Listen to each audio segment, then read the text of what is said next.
Om Agyanatimirandasya Gyanandana Shalakaya Chakshurun Militamina Tasmai Shri Gurave Namaha.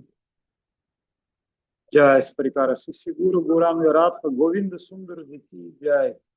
Jai Shri Giriraj Govardhan Ki Jai. Jai Vishnupad Shiva Bhakti Vimala Avadhut Maharaj Ki Jai. Jai Vishnupad Shiva Bhakti Subhir Goswami Maharaj Ki Jai. Jai Vishnupad Paramahamsa Parivradikacharya Varya Stotara Srimati Bhakti Sundar Govinda Dev Goswami Maharaj Ki Jai. Jai Vishnupad Paramahamsa Parivradikacharya Varya Stotara Srimati Bhakti Rakshakshtar Dev Goswami Maharaj Ki Jai. Bhagavan Shiva Bhaktisiddhanta Saraswati Thakur Prabhupada Ki Jai.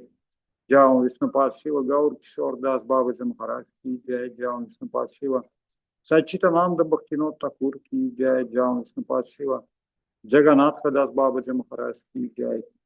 Tirupanu Guru Varga Ki Jai. Namacharya Shiva Haridas Thakur Ki Jai. Anant Koti Vaishnava Vrinda Ki Jai. Shri Chaitanya Saraswati Madhacharya Vrinda Ki Jai. Jai Vishnupad Shiva Bhakti Rajan Madhusudhan Maharaj Ki Jai. Jai Vishnupad Shiva Bhakti Nirmalacharya Maharaj Ki Jai. Jai Vishnupad Shiva Bhakti Vijayana Simha Maharaj Ki Jai. Jai Om Vishnupad Vishwarenyam Srivache Bhaktivedanta Swami Prabhupada Ki Jai. Shri Guru Parampara Ki Jai. All glorious devotees Ki Jai. Jai День памяти о божественном уходе Бхагавана Шила Бхактисиddhanta The Saraswati day of Thakura Prabhupada remembrance Bhagavana Nitai Gaura Srila Premanande Hari Bhaktisiddhanta Thakura Ki Jai. Jai. Jai Shri Gurudeva Guru Maharaj.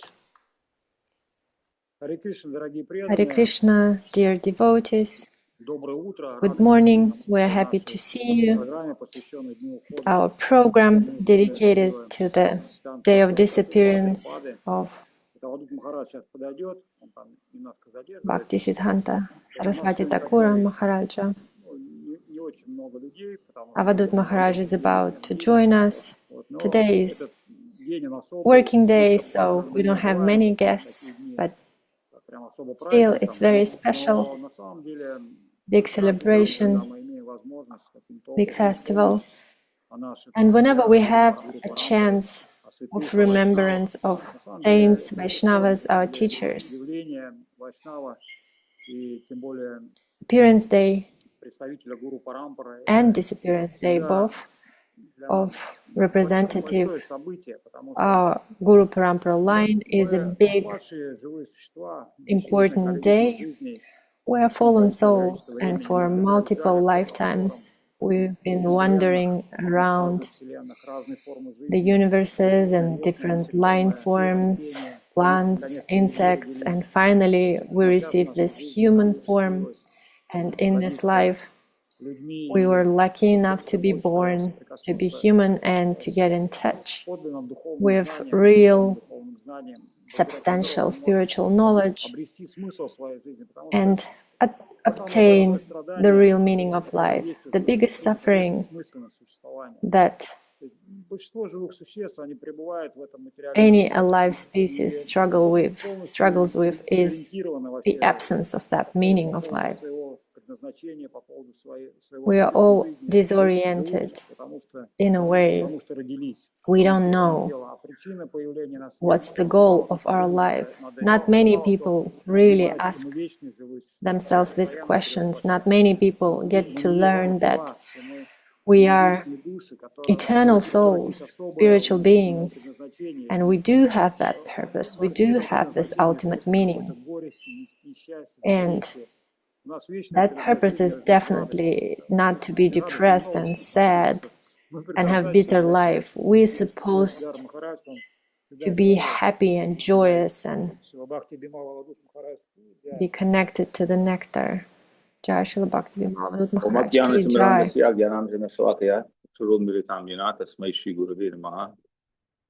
Srila Bhakti Sundar Govinda Dev Goswami Maharaj Ki Jai. Srila Bhakti Rakshakshtar Dev Goswami Maharaj Ki Jai. Srila Bhaktisiddhanta Saraswati Goswami Bhagavan Thakur Ki Jai. Harinam Sankirtan Ki Jai. So as Srila Hrishikesh Maharaj starts this important occasion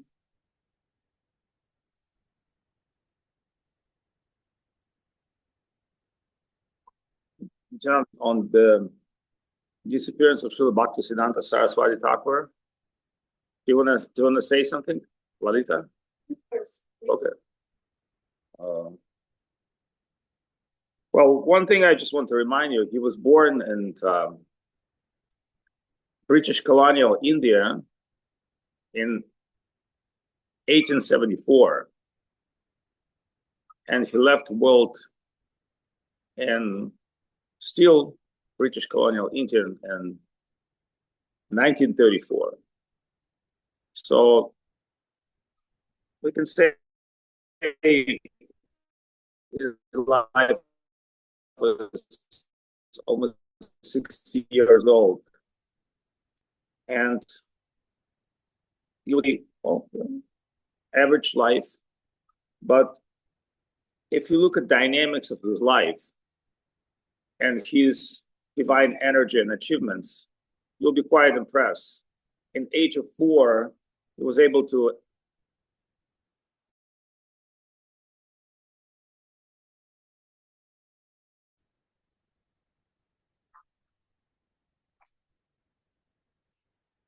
So the brother thought, what should I do? And he said, that's tell you.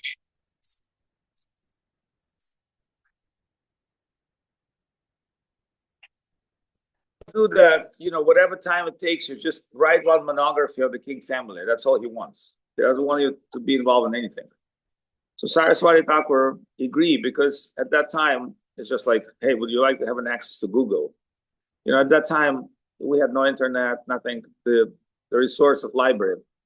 And really, that's one of the moments where he had an opportunity to study most ancient scriptures, which is not even have a record, because when I did some research on alchemy, one professor of Calcutta University say we would assume about 2 million of scientific and spiritual books forever disappear from Indian culture. 2 million.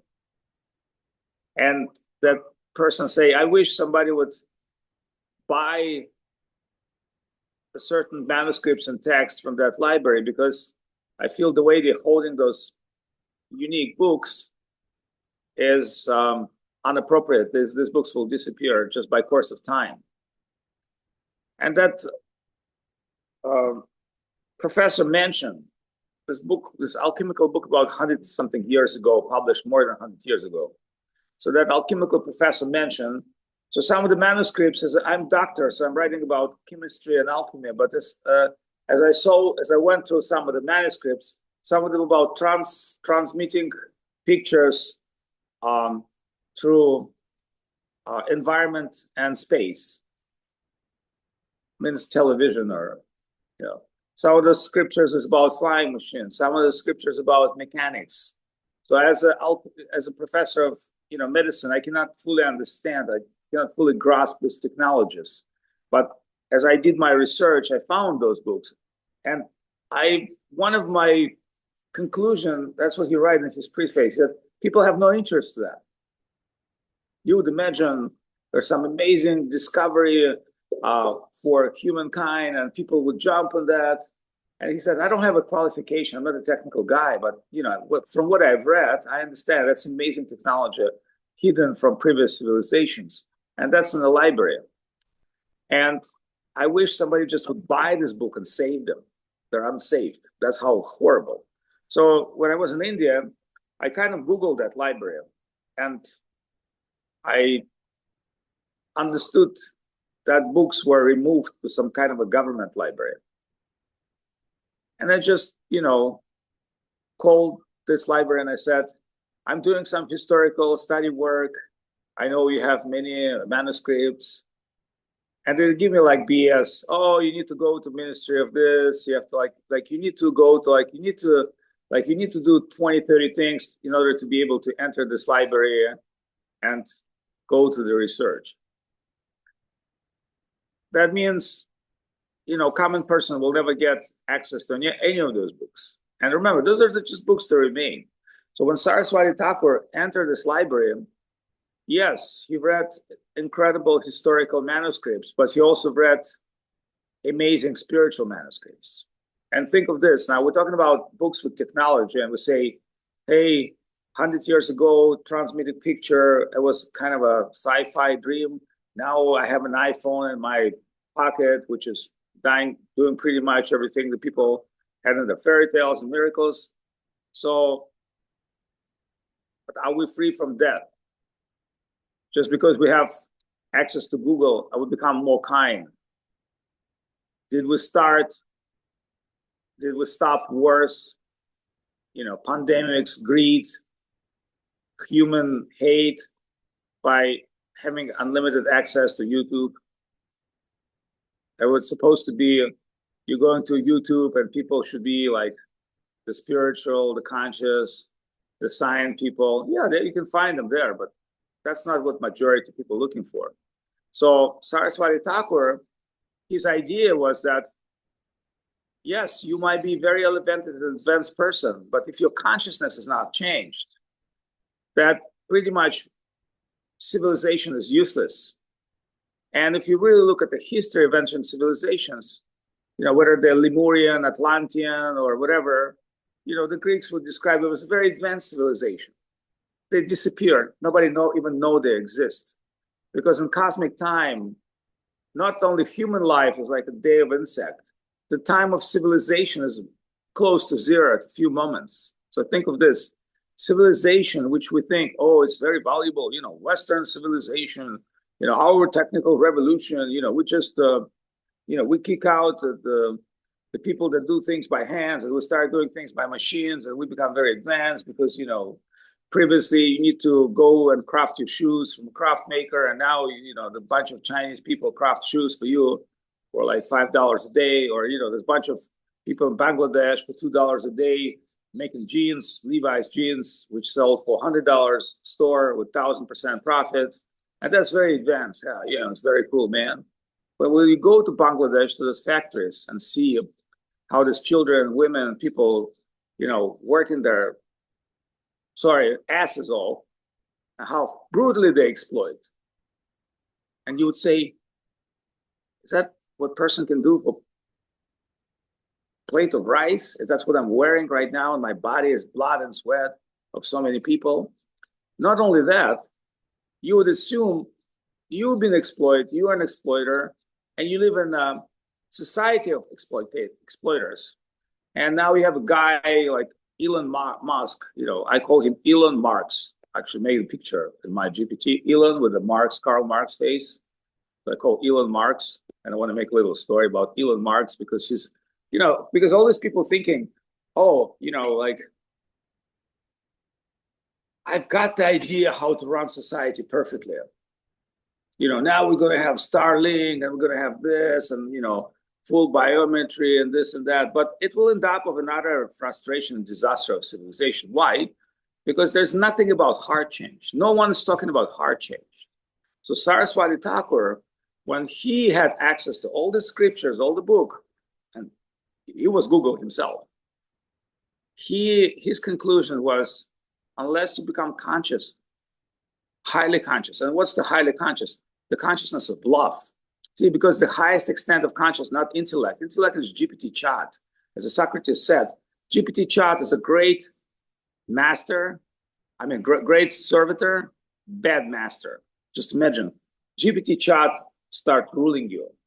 So we have one of our friends and disciples who creates Circus du Soleil. His name is Dasi. And he's one of the best showmen in the world, devotee. And I told him, like, hey, how would you like GPT chat? He said, well, until I tell him what to do, it's okay. But when he started telling me what to do, things going to get really bad. Where artificial intellect starts ruling you. Oh, you cannot do this, you cannot do this. And it's going to happen because already they're replacing court system with artificial intellect doctors. But eventually your freedom will be censored by this. Most people don't understand. They think, oh, it's a beautiful toy for me, to create pictures. No, it's not going to be like that. No one's creating toys for pictures for nothing. Somebody from internet world said, If you don't understand by using social media that you are the product, you are a deep illusion. They sell you personal data hundreds of times a day just because you're on social media. Otherwise, how would these corporations pay for all the servers and all this technology? More than that, it's about post-truth time when we take the thoughts, because remember, people have been studying psychology, not just Nazis, not just, KGB and FBI. They thought, how do we take an ideas and put in people's brain that he thinks it's his ideas? That's called advertising. So I saw recently information in China, a lot of women complain that they have 70% of their buy is emotional, not came from what they want, from advertising. Like basically women say, 70% of things I buy, I don't need them. It's just somebody pushing them in my brain through my social media, through influencers, and I kind of have to buy things. And then when I come back home, I realize I no longer have the money, but I have some crappy, plastic things in my home. I don't know what to do with them. I need to throw them in the garbage. But that's not, that's not the choice of physical things. What makes a lot worse is your choice of ideas of life. So think of this, the most sophisticated process of consciousness, life, supposed to end by 60, 30, 40 years by you being retired, and you're supposed to be, dementia, marasmatic old person with everything you've done in your life is pretty much useless. You raise your children, you have your house, you grow your tree. Now you're like old man on a wheelchair, and your children dump you in retirement home. You're like in a retirement home, watching animation cartoon of children with saliva going to your mouth, and somebody cleaning your shit and waiting for, okay, number 35, ready to go. And then they take your body and throw in the burning or whatever, and whatever. That's like goal of your life. All right, get educated, be great, do amazing things, and here's your wheelchair. I mean, you can reserve a nice one if you have the money. So that's the modern civilization concept, where the spiritual civilization of Saraswati Thakura concept is that you grow through your consciousness. You're developing Krishna consciousness. You're developing quality of your heart by practicing Bhakti yoga, not just yoga about your physical or mundane well-being or mental well-being. You don't die from dementia. Yogis don't die from dementia. They know how to raise their energy and how to function and even extend their life if they want to. But even if you're not decide to extend your life, you are a conscious being. So by the time you have to leave your body, you're ready to go to higher level of evolution of consciousness. Think of how amazing this idea. You don't need an iPhone. You can have it. You don't need all this amazing technology because you are a piece of technology. You are a piece of spiritual consciousness. You are that. And all you need is other beings like you to enrich you with this consciousness. Because remember, consciousness is like ocean. We're enriching each other. So that is Saraswati Thakura idea. So when he look at humanity, and remember that time India were rapidly progressing, and the British steamships and the car, and the professors from Germany would come to India and say, hey, man, we can take away your monkey dress. It's not good. We'll give you pants. Why you want a bear shoot? We'll give you shoes. We'll give you tie. So if you ever look at Indian in a Western dress, you look like it's like a clown. Do you know why? Because if you ever live in India, this kind of dress is the best for India. Like no shoes is like better than shoes in India. Your feet are not swallowed, they're not sweat. You can have a little thing. And if you really look at this civilization that you think it's not advanced, then you think, how does people build all these temples just with the brain? If you go to their ancient temples, you think like the guy with just a brain and Shilpa Shastra. Shilpa Shastra means few nails and rope. And I can tell you how Shilpa Shastra is more advanced than Google. Think of this. You need to make an equal triangle, equal round, and equal square, and other equal geometrical forms. For that, you need a computer. But for the Indian guy, you just need a rope and nails. Okay, triangle, 3 nails. The rope is the same length. Round, just more nails, the same length. Square, any geometrical figure, it's the same rope. You understand the genius of that? You're just using the same size of rope, but because you make it different geometrical forms, they always geometrically same size. So that's how these people did all these amazing things. Calculating in the brain, using rope and few nails, and but you are the Google. You're the guy who envisioned design and your architectural, brain. You put AutoCAD in your brain, and you're not just putting AutoCAD in your brain. You also put eco program, mathematics, astronomy, because all these temples and all these amazing things, they're supposed to resonate with the universe, with the space, inner space, outer space, 5 elements, materials, environment, humans. So you have to put about 200 different software in your brain, and you make it a temple. It's a couple of guys, they're like having morning coffee and talking about things. Hey, what do you think we're going to do today? All right, we're going to do today this, that. So just imagine, you've got an Einstein type of person who is not having anything, including barely has a piece of paper, who hold everything in his brain and build the most sophisticated piece of architecture in the world that common people today with computers would come and say, how the hell they did this? How the hell they calculate this?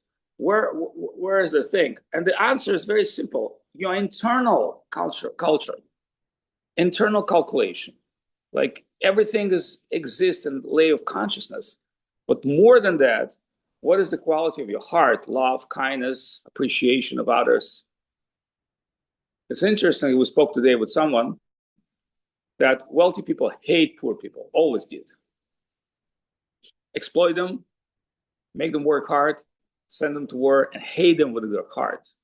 The British king said, I'd like to be reborn as a virus to kill as many people as I can. That's a very famous statement. Why? I just hate people. Why you hate people? They're stupid. Well, did you do something to educate them? Did you do something to make them better? You must be the king. So in Vedic tradition, the higher you evolve in consciousness, the more kind and compassionate you become. That's called guru, the teacher. Means if I've got this knowledge, I'm willingly looking for somebody to transmit this knowledge into. And that's what Saraswati Thakura did. So he answered to the king. When he went to the king's library, king was so impressed with him. He wrote monography. He said, actually, your grandparents came from this lineage, and you were this, and they used to do so, and they were godly kings, for thousands of years. Your family had been doing amazing things. And the king crying and said, what can I do for you? And he said, I'm sorry, I can no longer serve you. I've read every freaking book in your library. I downloaded. Meanwhile, I give you monography, just writing with the left hand in spare time. And I'm leaving you. The king said, you are the really great scientist. I need a guy like this in my team, please. I do whatever you want. And he said, well, one thing you have to understand, my heart desire is to share spiritual devotion with people. Not just to be, the guy and the king team. So the king said, okay, I will grant you pension. You don't need to work. You will get pension salary from me, same salary till the rest of your life. And 14 or something, when the World War began, after Bhakti Thakura, his father left the body. Saraswati Thakura wrote his letter to the king, and he said, I cannot accept your pension. I'm sorry. And the king was like, hey, you want more money, or what's going on? And he said, I have to be fully dependent on Krishna, on God, not on you. If I have the divine mission and I'm fully dependent on you, then I'm bound with my understanding of you will provide for me. What I believe as the great sages of past, if I go and share my knowledge with people, the reality itself will shape, form, the conscious form to provide everything that's needed. Because consciousness is self-sustainable. That's what most people don't understand. And the reason is, just remember, Diogenes, the famous Greek philosopher, lived and some kind of a, how you call it in English, bochka. It's just a wooden thing to hold water, like, and wooden bar, like a wooden. Yeah, you could say recycled wooden box. He found the recycled, wooden box, and he lived in that. Diogenes, a famous philosopher. So one time, Alexander the Great, with his great teacher Aristotle, Alexander the Great said, "I'm conquering the world. Look like we're conquering new lands, and putting our government." Because Alexander was not just a crazy guy. He was going to build a perfect world. So just like Elon Musk, with a few weeks from making perfect world, we need to kill a couple 100,000 people. But once we do that and conquer those guys, we'll be fine. And Aristotle, yes, master. But I'm thinking, what would be the human being in that world? Yes, master. Do we have any prototype of a kind, amazing person that we want to raise and build? Yeah, we got one guy living in a recycle box. I like to see that guy. So that was Diogenes. He was old and living street. They come to see Diogenes. Just imagine the king with a bunch of, his suicide squad, the people willing to give their life for the king, and his teacher, Aristotle, the most amazing guy of that time, coming to see Diogenes. And Alexander's like very impressed. This guy doesn't even move his ass. They're like a homeless. He's like, "Hey, hello, how are you doing?" And start talking to the king. So the king said, "It sounds like you need a better life standard." "No, not really." "Like, don't you think you need more attractive clothes? I've got people, I can give it to you." "No, not really." So after talking to him, he said, "So tell me finally, what do you need?" And Diogenes said, "Can you just make 2 steps on the left?" I said, "Why? You're blocking my sun. Like, with all your great things, all you do is you're blocking my sun. The sun provides me warmth and energy and everything. And you know what? I'm a self-sustainable guy. I'm happy no matter where I am. I'm living in a recycle box. It's very modern. But, I have great thoughts.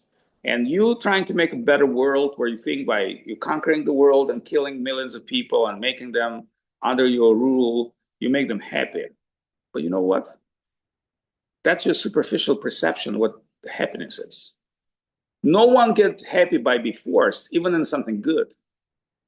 That's why when we have little children and say, "Hey, eat this," and children say, no.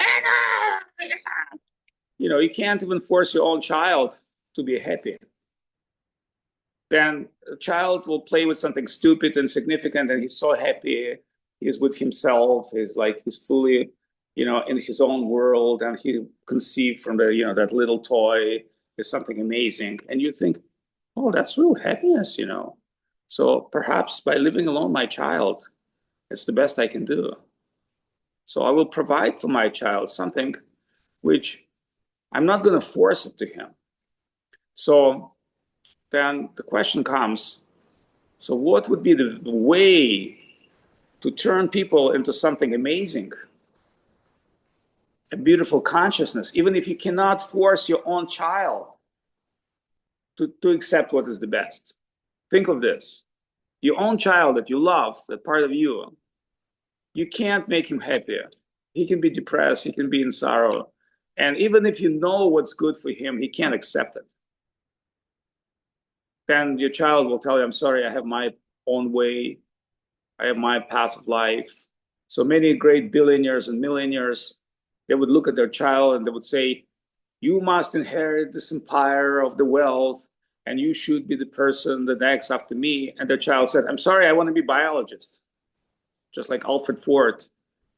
When Alfred Ford, he came from the Ford family, his grandfather, the mighty Ford. He came in that family, and they told him "Oh, you should be the next amazing guy in the family." He said, "Yes, I will be Hare Krishna." So Alfred Ford joined Srila Prabhupada. And So Shrila at that time had a vegetarian restaurant in San Francisco area. And Alfred Ford would come sometimes to help him wash the dishes. Because Alfred Ford wanted to show people, I'm not this mystic rich guy who's going pissing in a golden bathroom. I'm a common person. I can wash my plates. I can help people. So that was Alfred Ford's desire, just to be with devotees as a humble man. He barely would like to describe his, wealth and family position, because he thought that might be, disconnecting from the people. His spiritual name was Ambarish. So when Prabhupada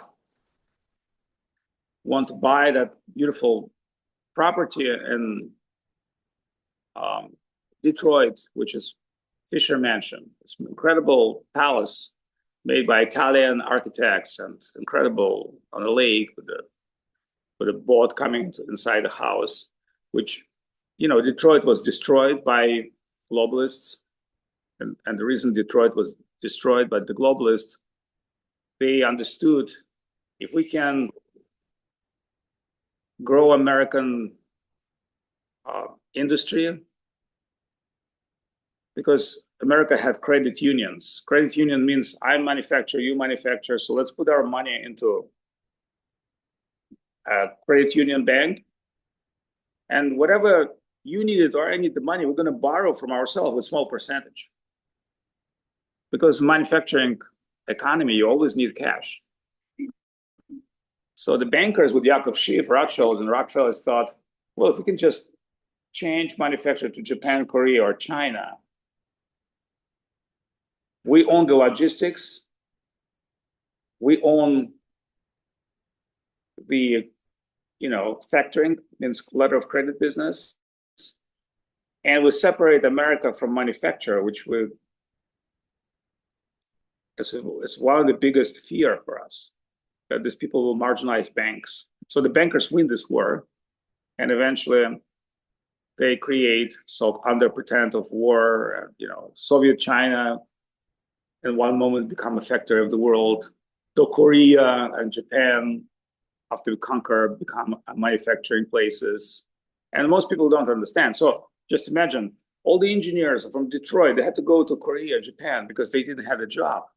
Pittsburgh, all these places had incredible American school of industry with the Germans and Dutch, sadly become poor. So now you go to Detroit and you can buy a house for like a few shekels.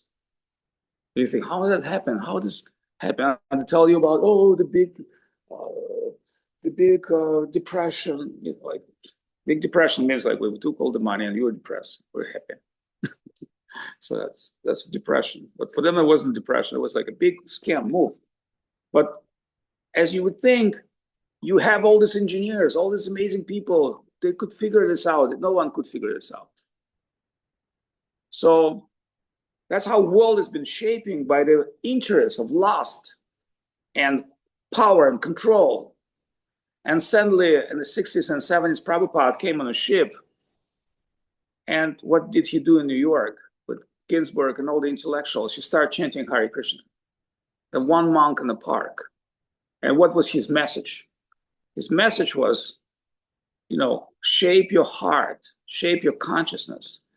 Don't try to change the world, change yourself. Become divine, spiritual being that you're meant to be. You are eternal, immortal being. You're part of the world of love. You're wandering in this material simulation in a physical avatar-like body, which has nothing to do with you, which is temporarily. And this body is only a value that you upgrade your spiritual consciousness.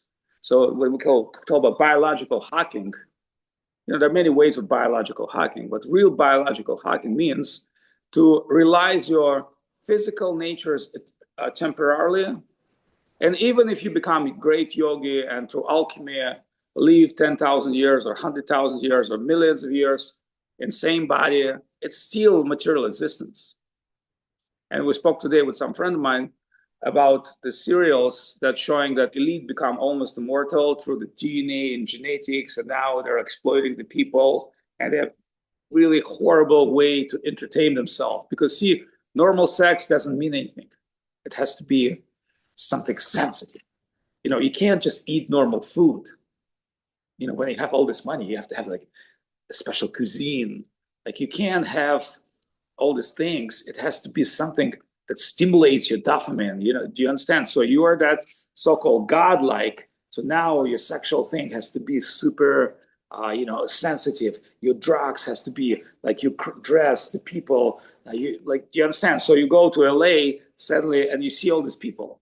And I saw them with my own eyes. And I think like, hell, these people, they think by acquiring money and position, they do something. Just imagine how much great they could do with these resources. Just imagine. It's like, give you an example that the water, because when they tell you BS about water never disappeared. Do you understand? Our planet has cycles. Sometimes dinosaurs would live in Siberia. That's real global warming. You go to freaking Siberia, Yakutia, -50, you find elephant remnants, hippo remnants. That was global warming. And how much CO2 in our air? Do you know how much CO2 in our air? But they're talking about, it's too much. We're breathing too much. The cows are breathing too much. They're farting. You know how much CO2 in our atmosphere? 0.000000004%.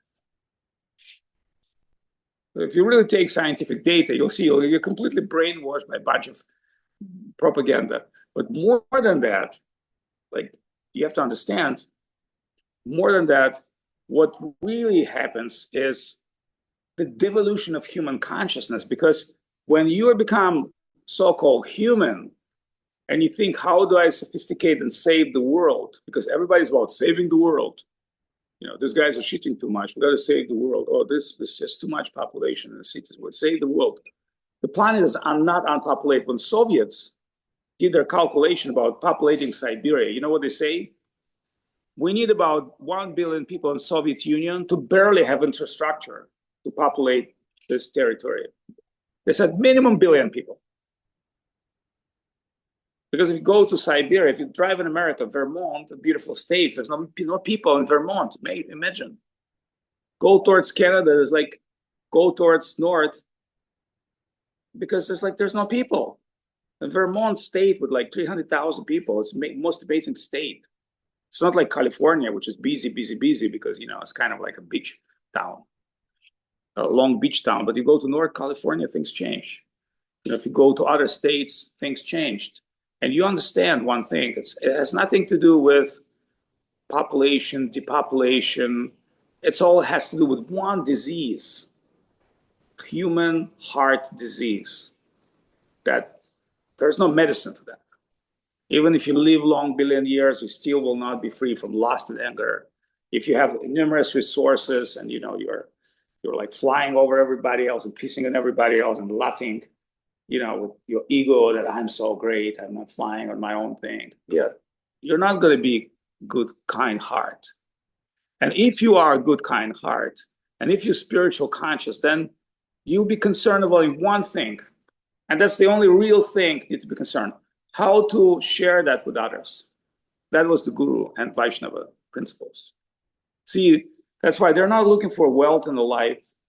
They're not looking for to be the smartest guy in the room. They're looking for one thing. How do I get this guy? How do I share with him the spiritual consciousness? And how I will help this guy to not only break mortality, to achieve his own original position, what you meant to be. See, that's about Bhakti Yoga. It's not about what you are. It's a physical reincarnation. It has nothing to do with what you are. It's just a game. And that game will be over in a short time. So Saraswati Thakura always were talking about these things. And his frustration was, because remember, he was in India. It's a very religious country. But he wasn't care about religion. His religion is superficial. Or, I'm dressed like a monk, you're dressed like a king, you're dressed like this. It says, relation to king, respect monk. It's all fine. It's in Thailand as well. But you see most monks here, what do? They'll go to their own meditation, sweeping the floor, having happy life, and they say, oh, Buddha will do everything. And Saraswati Thakur says, no, it's not the Buddha's work. It's not Krishna's work, it's your work. As a monk, you should go out and educate people. But somebody will say, like, it's too much enforcement. If my own children, I cannot educate my own children, I cannot educate myself.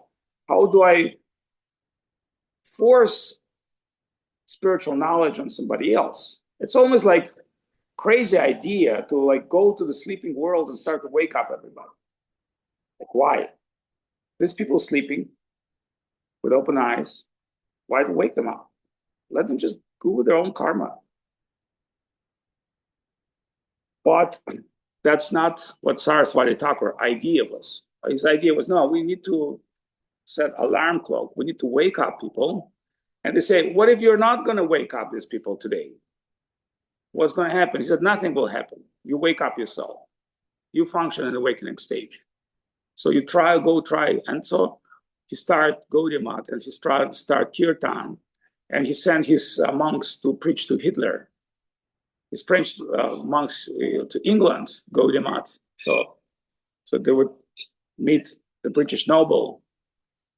And Lord Zetlin, like, I'm really interested in philosophy. Can I get more brandy? Nice cigar, but you don't smoke. All right. So, what you tell me about consciousness? So amazing. Can I become a Brahmana? And they tell, yeah, well, if you give up your way of life and become a modest devotee, yeah, you can. It's like, what should I do? Well, you have to regulate your sexual life. You have to regulate your daily life. You have to, give up your wealth.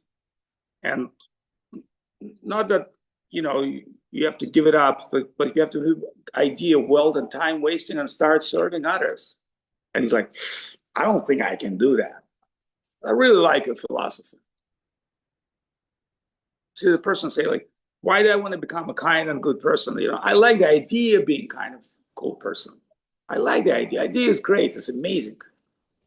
But for me to become that, I don't think so. So move to the next. So Saraswati Thakur, representatives, they went to Hitler. So the Hitler was very nervous. And, Hitler, when he met with Aleister Crowley, you know who Aleister Crowley is? He's like a British mystics, had sex with about 6,000 women and children, and practicing Tantra, Buddhism, a mountain climber, a mystic, and, one of the Masons of the Morning Grey Star Orden. So just imagine, like, the Hitler meeting Aleister Crowley, and Hitler, like, very, they're not officially, because the Germans, they say this guy must be the British agent. But, we like the mystic guys with extraordinary sense qualities. So Aleister Crowley coming in front of Hitler, and Hitler, like, nervous. And Hitler's telling, Mr. Crowley, you have a bad reputation. And Crowley's like, yeah, man. I just screw, somebody's wife on the party, but, that's what I do. I said, Mr. Crowley, some of my people have even worse reputation than you. Means, like, you have bad reputation, but the people that I work with, but you say, but everything we do for Mother Germany. Everybody we kill is for Mother Germany.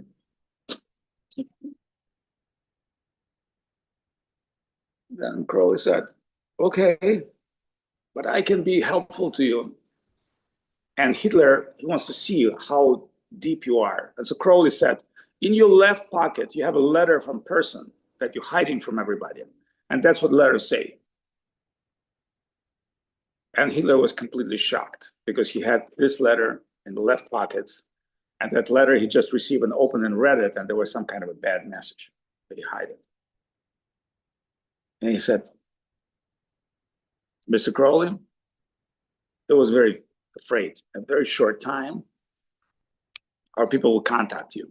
They never contact Crowley because they had their own, like, mystic people, and they thought, like, we started involved with this guy. They don't touch him, but they didn't contact him. They didn't employ him in the Nazi government. He's already been employed with the British government. So Hitler was looking for connections with British Crown because Hitler never really wanted to fight with England. But because it was financial setup and Hitler was puppet, then he thought, how do I make a peace with British? Because, you know, he pretty much made peace with Italians and Mussolini. He said, well, you are the great noble race. We're the great noble race. You have a Rome, we have a Roman civilization. The British are also great noble race. We have to make a peace with British, and together we can fight everybody else. But that was not the plan of bankers. So Hitler called Hermann Hesse. You know who Hermann Hesse is?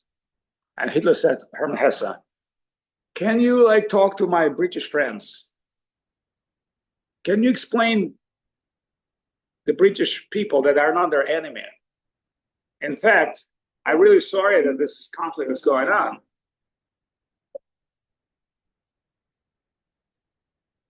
Could you imagine that Hermann Hesse say to him no?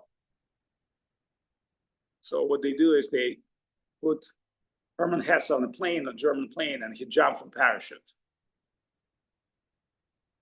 to England. So he's kind of a German spy cutting off his parachute and trying to walk towards London, and British police catch him. And they said, as a German famous writer, he illegally crossed the border of England with the purpose to talk to the higher people and put him in jail. So the call came from the king's office to put him in jail. Do you know why? Because they knew what's going on. And they said, yeah, Hess is a nice guy, but put him in jail till end of the war. So all these things that I'm telling you, consider this as sci-fi stories. Don't take me seriously. Take this as a fairy tale with a deep meaning. So when Saraswati Thakura sannyasis came to a Nazi, the Nazis said, Hitler said, I'm not going to meet with these Indian monks because they were working with Tibetans. Hitler sent his expedition to Tibet, and he had a lot of information in Tibet, especially about weapons, flying machine technologies. So when he met with these guys, he doesn't want to face everybody himself. So he said his best propaganda man, Herring, you go meet these Gaudiya monks. What do they want? So, the Nazis, they brought a bunch of intellectuals from Anner Batule, Oriental Institute, Sanskrit scholars of Germany, and they had a little meeting of Gaudiya Math. The Gaudiya Math people came and they said, well, we brought you the scriptures. Oh, we already read the scriptures. Look at all these people. They study, they speak Sanskrit better than you. But they said, well, we're not just brought you the books. We assume you have the books. We brought you the path of love and harmony. And you know what they say? We only accept what is good for Germany. Yeah, we research any ancient knowledge. We only accept what's good for Germany. And they said, you're not accept what is good for every living being? No, we don't. If it's good for Germany, we accept that. If it's good for all living beings, actually we hate all living beings because they're not good for Germany. So the conversation with Nazis finished that they said, we respect Vedas, we respect your culture, but we have our own understanding how to use your knowledge for our own well-being. But they sponsor the Gita in German. The Nazis said, yes, you can publish your Bhagavad Gita. Yeah, the Bhagavad Gita is a good book. It's before the war. It says you have to kill everybody. It's very nice. But, if you put in front of Krishna and Arjuna, Hitler, and German soldier, that would be an amazing book.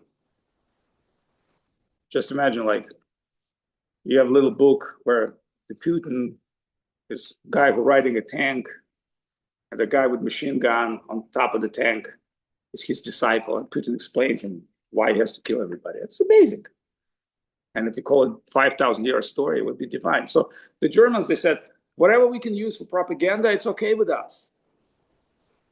See, if any kind of knowledge we can take for propaganda, it's fine. But see, the true spiritual knowledge has nothing to do with propaganda. It maybe begin from propaganda, but it ends up in your heart. So the real deal is how much of that knowledge you have in your heart. So the reason I'm telling you all these things, because might be different people today, and they have different perception what reality is, what the history is. Just remember, everything you know is bullshit, number one. Number two, there's no proof, because historians, they work very clear. You want to change history, become a historian. And third of all is, remember, it's really useless, because in India, the Purana means ancient history. And what does it mention in ancient history? So one time I spoke with one scholar in Los Angeles, and that scholar told me, like, I really know the Srimad Bhagavatam. Yeah, I've read it 100 times. And I said, yeah, good. I said, can I ask you a couple of stupid questions? Yeah, you can ask me. I said, why in Srimad Bhagavatam, which is the most amazing book, there's one description speaking about power transmission, like this king kill another king, and this king can kill by his servitor, and this like about killing. It's all, I have no idea. I said, you must be the scholar. Everything in Srimad Bhagavatam has purpose. He said, when I've read that, I could not understand. I said, let me explain to you. It's very simple. It's showing the algorithm of material power. It doesn't really matter where Stalin killed, Khrushchev, or Khrushchev killed Brezhnev, or this king killed another kill. It just shows you in the course of history that the real power is come with a struggle of violence, and it doesn't have any rules. That's why it's in the Bhagavatam, to explain you the principle. Here is what material power is. So now, why the Bhagavat is most amazing, because it has very little about material way, the history going on in the world, but it has about great spiritual personalities and their qualities. See, it's finally not about the things that are in repeating cycles, like, every spring has rain, or every summer has heat. So it shows you the cycles of history. They're the same. You go to Roman history, you go to French history, you go to, there was one famous person, historian, not historian, sociologist. His name was Gumilov. Have you ever heard of him? He spent most of his time in Stalin's gulags. But his articles and books were published in the West. And you know why he was spent in gulags and prisons of Stalin? You know why? He's a sociologist. So his meaning was every civilization has cycles and finally destroy itself. The Soviet didn't like that. He just tell you, yeah, look at the Roman civilization. It had the cycles of the great spirit of the people and expansion, and then it became gone.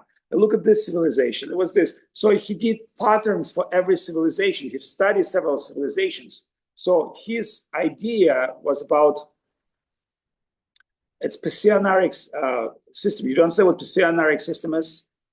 All right, okay, let me explain you.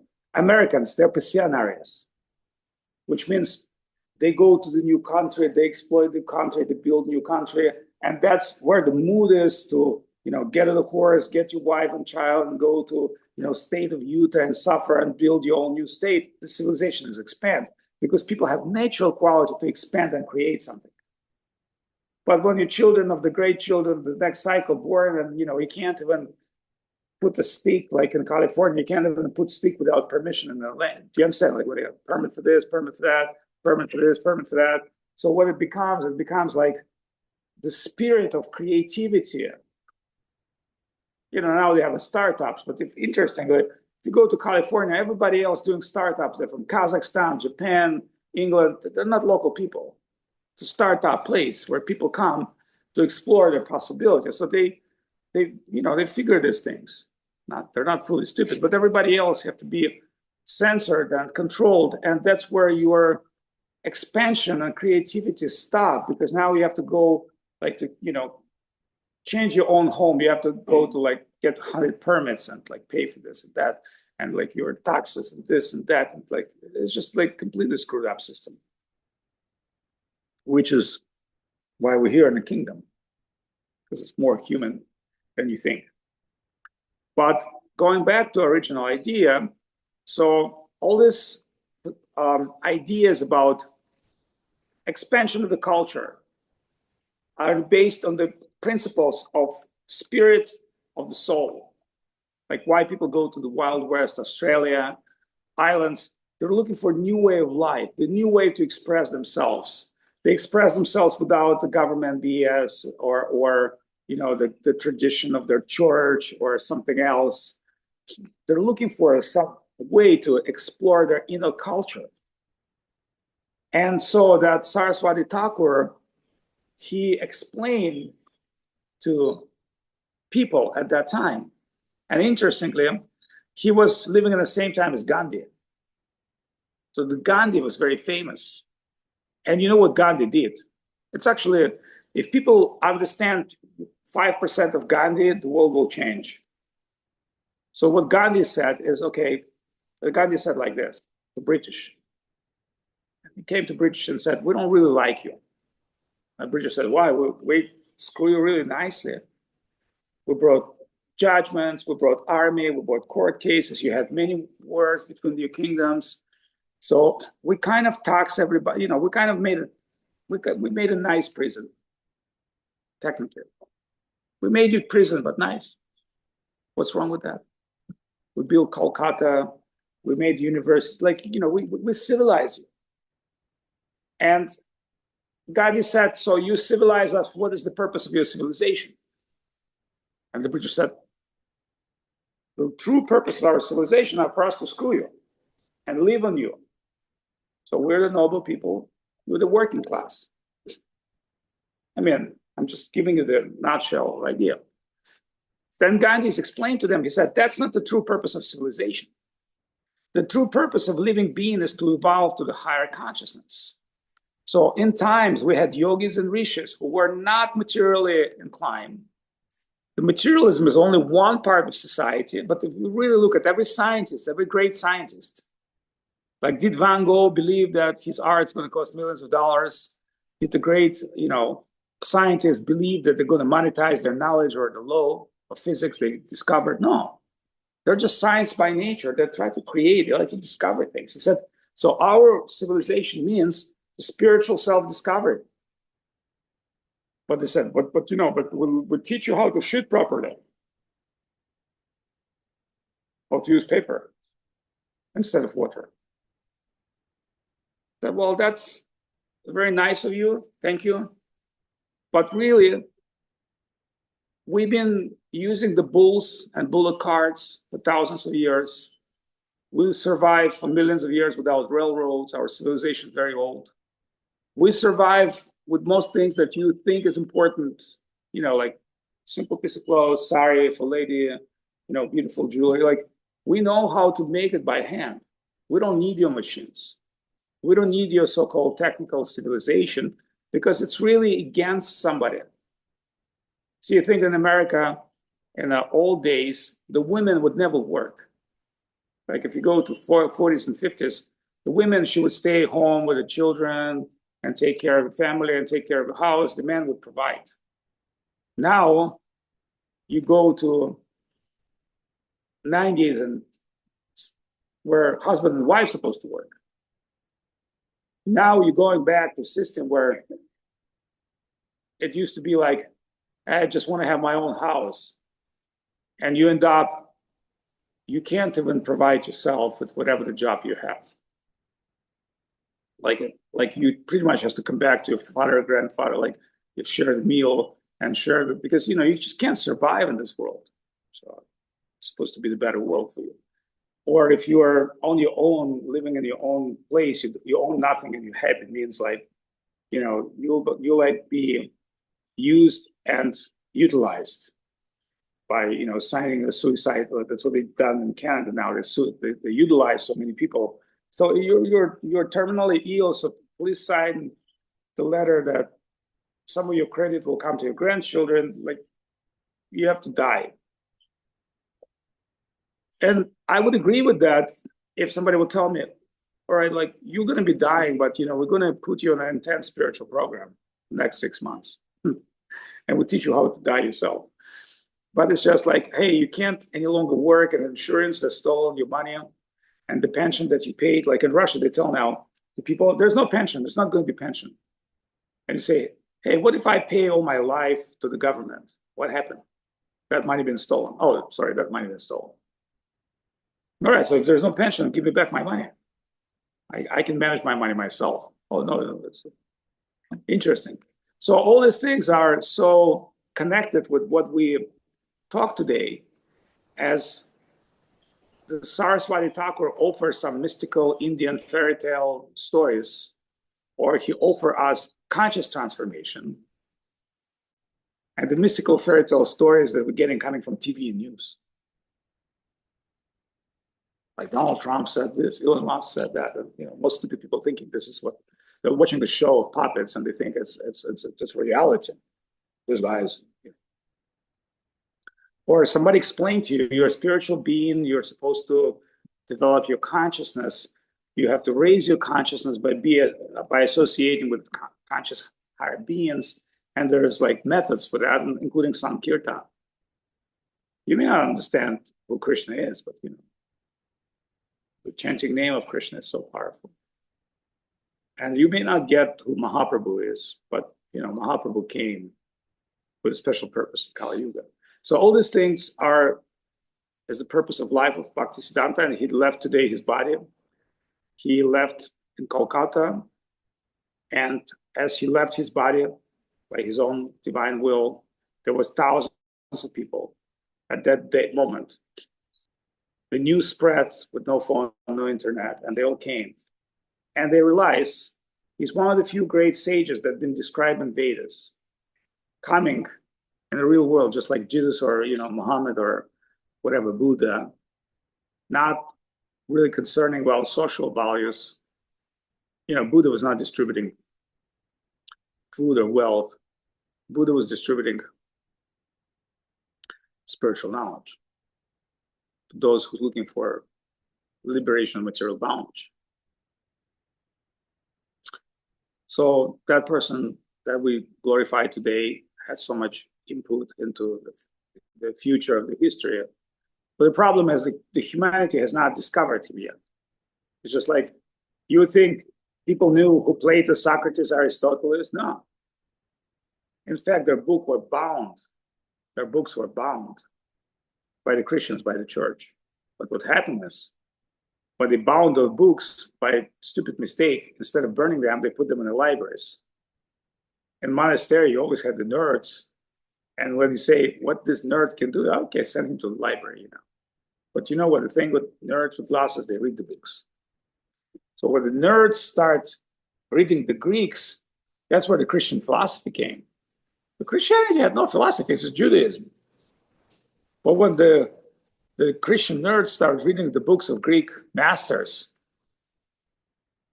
they couldn't, they had to blend this into Christianity because, see, people think about, Christianity is the great thing. No, it's not a great thing. It's actually bound it's bound all the knowledge. It's erased the knowledge. But when they erase the knowledge, they have to keep these books in monasteries. And that's where the new way of Christian humanitarian concepts came from, by being connected. It was not connected with Bible. Bible is like a very simple thing. It's a Judaism. And I'm nothing against Judaism, but it's Judaism. That's what it is. So Christianity is a particular version of Judaism for non-Jews, which is not even pretty much spiritual. Because they couldn't figure out who Jesus Christ is. Like, is his father has a mother, or he's divorced, father got divorced with mother, who's the mother? Does Jesus has any spiritual brothers? Is there any spiritual world? It's very vague and abstract. But at that time, it sounded like a project. It's a project. Like, you have to understand, most religions are projects, controlled projects. But when you make people to believe that human's nature is to search, see, people start searching.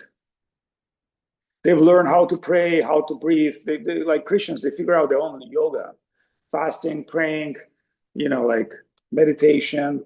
Then they went to the Greeks, and then most of the amazing Christian books are not written by and time of Christ, the most amazing Christian books read by Christian spiritual practitioners or philosophers. And they're the fruits of their own spiritual practice and the Greek philosophy. And that's why they're pretty much like Upanishadic books, because they're realizations of great souls. So we're not denying the great souls in Christianity, or just we're saying as a superficial project, it starts as a control project over, the Roman Empire. I'm sorry to give you the bad news. But the good news is people looking for truth. And no matter what you give them, Mein Kampf, the book of Hitler, or the book of, Karl Marx, or any kind of book, there'll be something that catching people's heart. Like, you have to understand, materialism is not purely materialism. The Karl Marx Das Kapital conclusion is very simple. I don't know if you ever studied Marxism or if you ever read the work of Hitler. Most people didn't. But the outcome of Marx's idea is that we're just living the society, capitalistic society will vanish itself towards the principles. So what is real communism? Just to adopt this lecture, one time I went to Kolkata, and there's a Communist Party meetings on the street, and they're most poor people, manipulated by wealthy class. But if you control majority, you control situation. So there was a bunch of the communist meeting on the street of Kolkata, and I'm with beard, and I came to them and said, I'm a grandson of Lenin. And they wouldn't believe it. I said, I'm Lenin Putra, I'm our Lenin Putra, I'm grandson of Lenin, please let me speak. So they give me the speech. So just imagine, I'm staying in front of like hundreds of people, and they're like very poor and like smoking bindi, and I'm like, I said, like Lenin, comrades! And they're like, everybody shut down. They were shouting, and now the fat guy coming with a saffron dress, and he's speaking comrades. And everybody's like, oh. And I said, what is the true principle of communism? Anybody knows? See, you guys never studied in communist Russia, I know. From everyone to ability means like I have to just contribute as much as I can, and to everybody necessity. That means I should contribute to society, and society give me back according to my necessity. Let's say I'm communist, I just need the glasses, so society will give me the glasses so I can read better book for society, which is amazing idea. So I'm not materialist. I'm not trying to have 100 different glasses. I need one to read the book. So, and I said, so what's your position? You cannot contribute anything, like your contribution $1 a day, but your desire, you want a wife, you want a car, you want a business, you want this. So in material world, you can't contribute anything, or you contribute very little, but your desire is endless. If I just give you an unlimited account, you want a plane, you want a mansion in Greece here, and like you start buying things. Island, you want island, like I hang out with people that have all this stuff, and I realize it's just like they're trapped in their own mind, crazy. So that was the outcome of the meeting. You don't have anything. You can't contribute anything, but your desire. But if, I told him, if you change your perspective, if you follow the spiritual path, then you can contribute to everybody. Spiritual knowledge, kindness, divinity. And what would be your necessity? Like, what's her necessity? How many dresses do you have? Tell me honestly. Sorry? Yeah. Well, I have 3 that I'm using. Okay, but what are they worth? What's worth of all your jewelry and saris? Give me the numbers.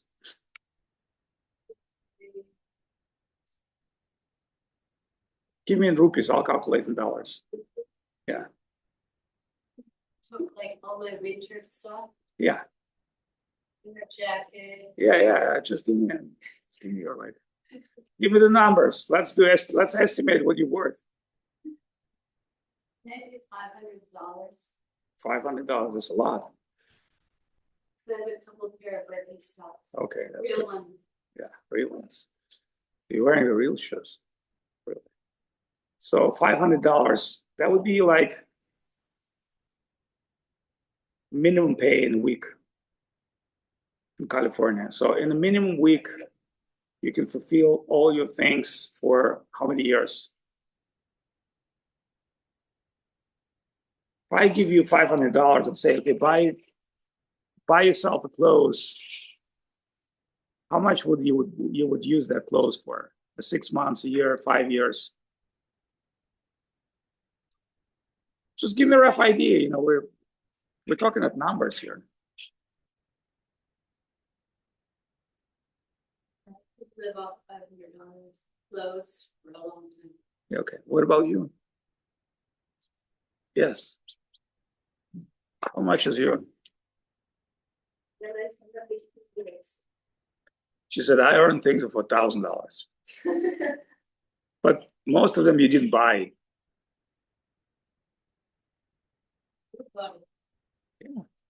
Maharaj, сколько у тебя денег, вещей? Ask him. Нет. Все ваше. He said, I don't have anything personal. I was giving all the dress as a monk. Okay. So as you see, within very few weeks of work, you can acquire things you pretty much need, not till the rest of your life, but till. And this land is very beautiful. It's also worth a lot of money, but if it's a temple and ashram and it's the place where people come and get enlightenment, it's worth it. And yeah, we need more space to build, more people to give the shelter. But the purpose of this land is not to have private enjoyment, as some people do. The purpose of this land is to enjoy the service of Supreme and association of devotees. So that's why, you know, we're talking today about Bhaktisiddhanta Saraswati. It's one of his future dreams that people like us, intellectuals from, I mean, we're not 100% intellectuals, but we have a little brain to figure this out. When I'm saying intellectual, I mean people who understand spiritual principles. And he thought the Germans, the British, the Russians and Americans, Canadians and Japanese and Chinese will get together in the future and they will describe all the spiritual things. So when they told him, like, look at this Indian population, like people barely make it. Like, why do you think you can give them all the spiritual knowledge? Their caste system, there's guy forever, you know, work with a shovel. But Saraswati Thakur said, but not everybody's like that. He said, what I'm preaching is not but just a bunch of Indians. I said, my message is to those who have spiritual brain all over the world. And he said, I believe, not now, not in 1914, not in 1934. He said, I believe in a very near time, people will discover things. So as a great spiritual scientist, he believed in discovery. Now look at this girl, she's from America, you know, New Jersey. She discovered that somehow. She's not the most advanced, but she's not most disadvantaged. That means something touched her heart, not her brain, but something touched her heart that she made that far. That she put up sari, tilak, she came to spiritual master and she decided to dedicate herself. Look at this person. You know, she's from wealthy lawyer's family. She could be one lawyer, liar. You know, she could do it. She could represent good criminals, not bad criminals. She would say, I'm not working with bad criminals. I'm only working with good criminals. And she would be having an amazing career. She's beautiful, smart. She's also a singer. You know, I mean, I'm not talking about myself. I'm a completely useless case. But there's a lot of people, like she's, you know, she's physicist and chemistry. She's artist. You know, she's like, you know, he's an intellectual guy, like, you know, like he's artist. You know, so we do have people who could like go to normal life and just, you know, earn their living and, you know, drive their personal car and have their own home and kids and family and, you know, eat turkey on Thanksgiving Day and, you know, buy a Christmas tree for Christmas and do all this crazy stuff that most people waste their energy for. But for some reason, we decide not to do that. And it doesn't mean that we don't have the cars. We have a lot of cars. And Does not mean that we don't do Christmas. We do Christmas. So, we put up a little tree, normally made from plastic, so it's recyclable. And we chant some songs and listen to music and have vegetarian barbecue and have a good time. And, sometimes watching movie and sometimes we're sharing music. Most of us, we're doing music, we're doing content, animation, art, movies and stuff. So we're not here begging as Buddhist monks. We're here as a company, an immersive art company. But what we do is we have different purpose. And I always remind my guys, I said, don't evaluate what you've done. Don't think what we've done it's unimportant. Because if you can't understand, appreciate your past, you will not go towards your future and you're not fully stay in the present. So today we're appreciating past, the great Mahajans, the great teachers, the great people that believe in us without even meeting us. They would believe that people like us would get together and speak these things. And that's what Saraswati Thakura said. He said, I don't care about all these Indian people, religious practitioners and followers. That's not my message. I'm coming here to enlighten people of the world that looking for a change. His idea was not like, hey, I'm not trying to, give a religion to everybody. No, he said, for those who's looking for, I'm for them. That means for us. So welcome to congratulations. And, we had some new guests today. I hope you got a little bit, partially I read that lecture for you. But I appreciate, because if I could speak about very standard things and esoteric Sanskrit language from the scriptures and poetry, and that would be a little too much for new people. But at the same time, what I spoke about, human civilization, the human purpose, that's the true message. It's just on a particular level. So I want to thank everyone for the opportunity to say, Hrishikesh Maharaj, Bhakti Lalita, she wants to add something. Would you like to add something with your $500 merchandise?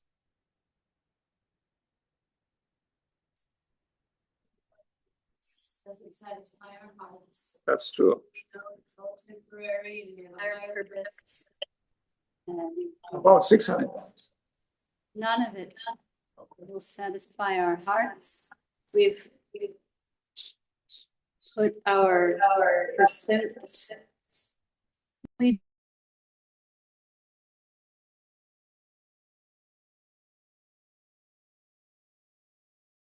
pursuit and a higher purpose, and Saraswati Thakura has given us the direction. He's our great grandfather Guru.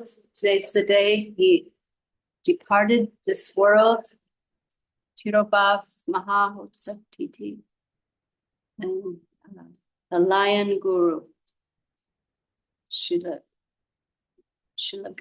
Bhakti Rakak Sridhar Dev Goswami Maharaj said he was a devastator to the external Mayic world, the illusion of the world. He devastated it with philosophy, with ontology, with